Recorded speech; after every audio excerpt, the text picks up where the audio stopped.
Bonjour, Éric Lépine, Simplement Différent.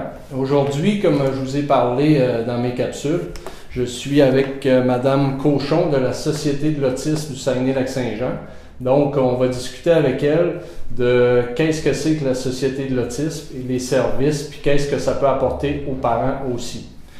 Je vous rappelle que la mission de Simplement Différent est de faire la lumière sur qu'est-ce que c'est que l'autisme, les TDAH, syndrome de la Tourette, ainsi que le syndrome d'Asperger et tout ce qui se rattache à ça.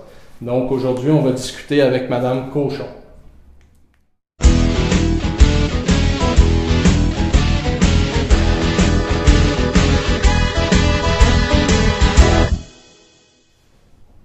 Madame Cochon, bonjour. Bonjour. Ça va bien? Ça va très bien, vous? Oui, ça va très bien, merci. Comme j'expliquais tout à l'heure, on va faire la lumière sur qu'est-ce que la Fondation de l'autisme. Donc, pour commencer, j'aimerais que pour le bénéfice de nos auditeurs, pourriez-vous nous parler un peu de votre parcours professionnel? Oui, je vais vous parler. Je vais faire un résumé. En fait, moi, j'ai entré dans le milieu communautaire il y a de ça à peu près une vingtaine d'années. Comme responsable d'un programme où on avait à étudier le phénomène de l'itinérance au Saguenay-Lac-Saint-Jean. Et au fil du temps, j'ai côtoyé des personnes qui travaillaient autour de la santé mentale, des psychologues, psychiatres et des intervenants. Et par la suite, le poste à la direction au niveau de la Société de l'autisme a ouvert et moi j'ai appliqué sur le poste et je travaille maintenant comme directrice à la Société de l'autisme depuis maintenant 11 ans. Super. Maintenant, j'aimerais savoir quelle est la mission de la Société de l'autisme? Notre mission, en fait, elle est de regrouper les personnes autistes et les parents pour leur offrir du service, et ça à la grandeur de la région parce qu'on est un organisme régional. On a aussi d'autres membres, comme des membres amis de la cause qui viennent chez nous parce que justement ils sont intéressés à savoir c'est quoi l'autisme, mais n'ont pas nécessairement de service direct avec nous. OK. Aussi, pour expliquer un peu c'est quoi l'ampleur de cette cause-là, j'aimerais que vous nous dressiez un survol de votre équipe. Ça contient combien de personnes? C'est quoi les tâches exactement? Bien oui, je vais vous dire ça, c'est quand même un gros organisme. Tout à l'heure, on parlait de la Fondation de l'autisme, c'est la Société de l'autisme et la Fondation Jean Lambe pour la cause de l'autisme. Mais c'est confondant, vous n'êtes pas tout seul on est quand même deux organismes, on travaille tous les deux pour la même cause et on est situés ici dans le même bureau. Par contre, chacun a sa mission. Nous, on a la mission d'offrir les services aux personnes et la Fondation a la mission de sensibiliser la population et d'organiser des activités bénéfices. Alors, c'est ça pour ce qui est du résumé de nos missions. Maintenant, tous les deux sont chapeautés par un conseil d'administration composé de parents et aussi de personnes qui sont sensibilisées à la cause. Par la suite, nous, pour ce qui est de la Société de l'autisme, on est 4 personnes à l'administration, moi à la direction, j'ai mon adjointe administrative, j'ai un coordonnateur de service, une superviseure de service et on a aussi une personne là, vraiment à temps partiel, une journée semaine qui peut travailler pour nous au niveau du marketing et de la communication. OK. Ça, c'est pour ce qui est du travail administratif. Naturellement, le nombre d'heures varie selon le poste. Et pour ce qui est du travail fait auprès de nos personnes autistes, on a une trentaine d'employés qui travaillent dans des points de service au Saguenay-Lac-Saint-Jean. C'est composé de 6 à 7 responsables et les autres personnes, c'est des aides éducateurs. Alors, eux, ils ont à accompagner nos personnes dans des activités, les intégrer, leur permettre de développer leur estime de soi, de pouvoir participer à l'activité de façon sécuritaire. Et les personnes responsables, naturellement, adaptent les journées en fonction de la température, vont choisir les activités, vont être responsables des problèmes qui peuvent survenir dans la journée, vont être responsables de la médication. Alors, chacun a sa tâche, chacun a sa description de tâche et c'est des petites équipes de travail. Étant donné la condition de l'autisme, nous, on préfère que nos points de service soient composés de 4, 5 à 6 personnes autistes avec un jumelage de 3 employés, un ratio de 3 employés, okay. Pour faire en sorte que tout se déroule dans le calme et tous puissent bénéficier là, d'un petit coin tranquille s'ils ont besoin de se reposer un peu pour les transitions des activités. Alors, c'est ça, grosso modo. Je ne sais pas si j'ai bien répondu à votre question. Oui. Vous avez répondu à 2 questions parce que je voulais savoir aussi qu'est-ce que c'était que la Fondation Jean Allard. Ce qu'on a compris de ça, c'est que la Société de l'autisme travaille au bénéfice, puis la Fondation Jean Allard aide à amener ce que ça prend pour que vous puissiez travailler. On est un organisme qui est subventionné par le ministère de la Santé et des Services sociaux depuis plusieurs années.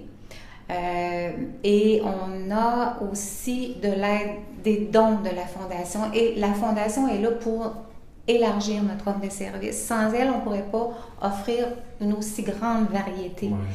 Et la variété est importante parce qu'on connaît l'autisme, on connaît le spectre de l'autisme, on sait que chacun a des besoins différents et selon leurs besoins, il faut leur offrir une activité qui est adaptée.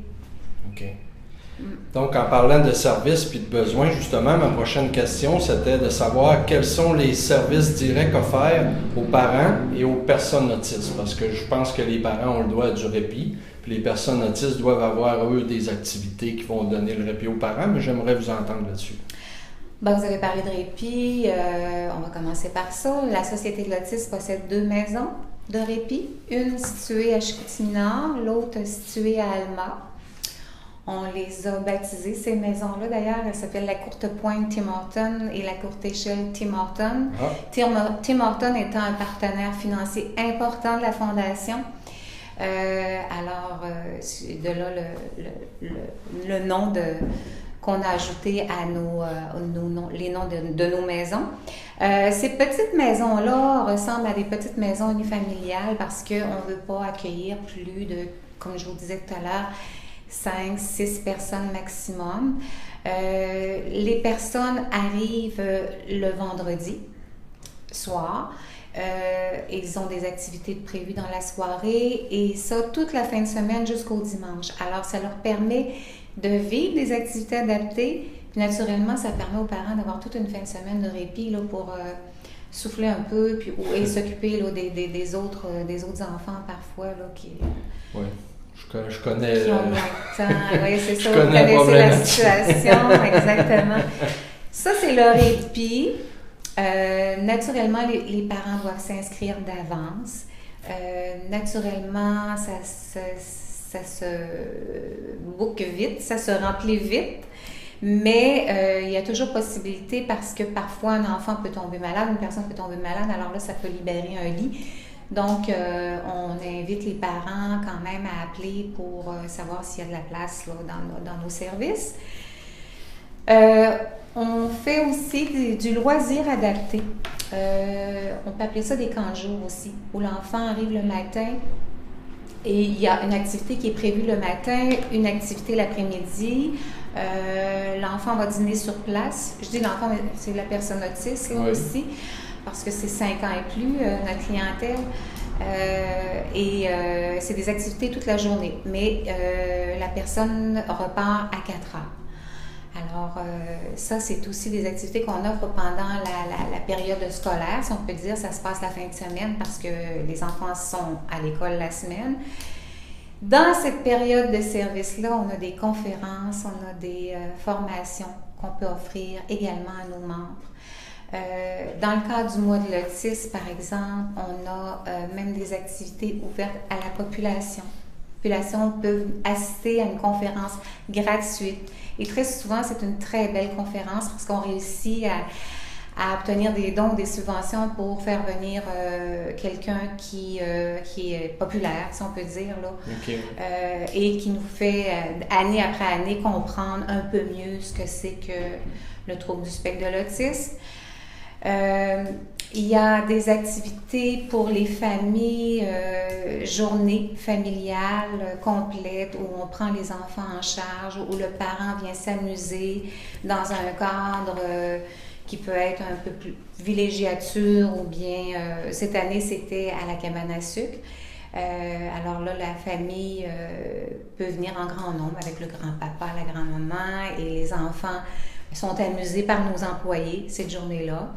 Il y a un repas et encore là, il y a une conférence ou un témoignage d'une personne, soit qui est elle-même autiste, qui va témoigner de son vécu ou de ce qu'elle vit, tout simplement. Alors ça, c'est très apprécié. On a des services de gestion de crise aussi pour des familles qui vivent des situations particulières, par exemple un deuil, une maladie, hospitalisation, qui les amène dans une situation où ils ne peuvent pas répondre, ils ne peuvent plus répondre aux besoins de leurs enfants, encore moins à l'enfant autiste qui demande des soins particuliers. Alors là, on va tout simplement aider la famille, on va essayer de trouver quelqu'un qui peut aider la famille à la maison ou amener l'enfant dans une de nos maisons de répit pour séjourner le temps que la crise se termine, autrement dit. Là. Alors, c'est un peu, là, je vous ai fait le tour vite des services, là, mais on en a des services comme ça à l'année, été comme hiver. Alors, ça n'arrête pas. D'accord. Donc, la prochaine question était, est-il possible de bien servir votre clientèle avec les ressources actuelles? Donc, vous avez parlé de subventions, c'est ça? Oui. Puis on a parlé de la Fondation Jean Allard. Est-ce qu'il y aurait d'autres besoins? Comme je me demande, avez-vous besoin de bénévoles? Avez-vous besoin d'autres choses pour faire fonctionner cette machine-là? De bénévoles. La Fondation Jean Allard pour la cause de l'autisme a toujours besoin de bénévoles parce que lors d'activités, on a besoin beaucoup. C'est une grosse logistique, organiser un événement, tout ça. Nous, on offre des services à la clientèle. Il faut que la personne soit formée. Il faut que le matin, l'équipe de travail soit sur place, soit prête, formée. Et alors, on ne peut pas vraiment fonctionner avec des bénévoles à ce moment-là. La sécurité est importante. Les antécédents judiciaires sont observés chez chacun de nos employés. C'est très sérieux le travail là, auprès de la clientèle. Alors, on est sujet là, justement à des procédures qu'il faut respecter. Alors, pas tellement au niveau des bénévoles, mais pour revenir aux besoins des ressources, je vous dirais qu'on répond à beaucoup de nos membres, mais on ne répond pas à tous malheureusement parce que, par exemple, on est dans une grande région qui est le Saguenay-Lac-Saint-Jean. C'est difficile pour nous d'être présents, aussi présents dans le nord du lac qu'on l'est ici. Il y a des membres dans le nord. La concentration de population est moins grande, mais il y a des membres, il y a des besoins, il y a de l'isolement là-bas. Ouais. Puis on sait que le cheval de bataille de ces familles-là, c'est qu'ils vivent de l'isolement. Les personnes autistes vivent de l'isolement, les familles. Comment les sortir de cet isolement-là, leur offrir des services, leur permettre de faire partie de la famille, de la société de l'autisme? C'est difficile quand on n'est pas présent. On essaie de trouver des solutions. On ne les a pas tous trouvées. Fait que c'est ça, entre autres. Il y a aussi des groupes d'âge qui sont moins bien répondus. Je pense, par exemple, à un adulte qui a terminé l'école à 21 ans. 21 ans étant l'âge maximum, là, si l'enfant ne va pas au cégep ou à l'université, là, on arrête à 21 ans. Et que si l'enfant est, disons, pas autonome complètement, va peut-être avoir besoin d'aide supplémentaire parce que les parents travaillent, sont vieillissants, alors l'enfant va peut-être avoir besoin d'un lieu pour habiter, d'un encadrement spécifique. C'est c'est du cas par cas, c'est des situations auxquelles on ne peut pas répondre tout le temps par de l'argent, mais des fois ça peut être par des ressources humaines ou des partenariats qu'on peut faire avec le centre de réadaptation par exemple, le CLSC, etc. Il faut penser à toutes les possibilités, toutes les options possibles là, pour mieux répondre. D'accord. Puis je comprends très bien ce que vous avez annoncé, que l'isolement dans le nord du lac, parce que étrangement, quand vous avez nommé ça, il s'est passé quelque chose sur ma page Simplement Différent sur Facebook. J'ai eu beaucoup de gens de Dolbeau-Mistassini qui se sont inscrits. Puis curieusement, je me suis demandé comment ça se fait que j'en ai tant que ça. Parce que il y en a de partout, j'en ai de 6-7 pays différents, mais Dolbeau-Mistassini était un gros pourcentage de ça. Puis j'ai intervenu dans certains cas pour aider, entre autres, une maman de Dolbeau qui était en problème avec sa fille. Puis j'ai fait intervenir une travailleuse sociale dans ce dossier-là, qu'on l'a aidé directement. Ça fait que je comprends très bien ce que vous dites au niveau de l'isolement de ces gens-là. Exact. Donc, j'aimerais aussi savoir combien de personnes ici en région bénéficient des services. On parle à la Société de l'autisme, on a compté près de 250 membres en ce moment. Je vous dirais qu'il y en a à peu près de 200 qui sont actifs. OK. Parce que je vous disais qu'il y a des amis de la cause là-dedans, il y a des parents qui vont aussi être membres à la Société de l'autisme, mais qui ont un bon réseau familial, un bon réseau d'aide et que les activités ou les services qu'on offre répondent moins à leurs besoins. Mais on a sûrement entre 160 et 200 membres là, qui sont actifs chez nous.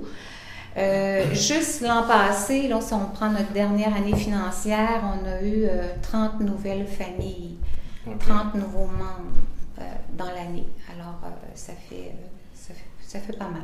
OK. Puis, est-ce qu'on a une donnée qui dirait, dans la région ici, combien il pourrait y avoir de personnes autistes? Est-ce qu'on est capable de savoir ça? Là, vous me dites, vous avez environ 250 membres, mais il y aurait combien de personnes autistes? Dans la région? Oui.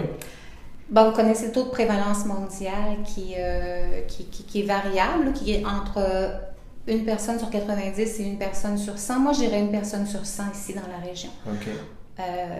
A un trouble du spectre de l'autisme. OK. Ouais. OK. Sur toute réserve, par exemple.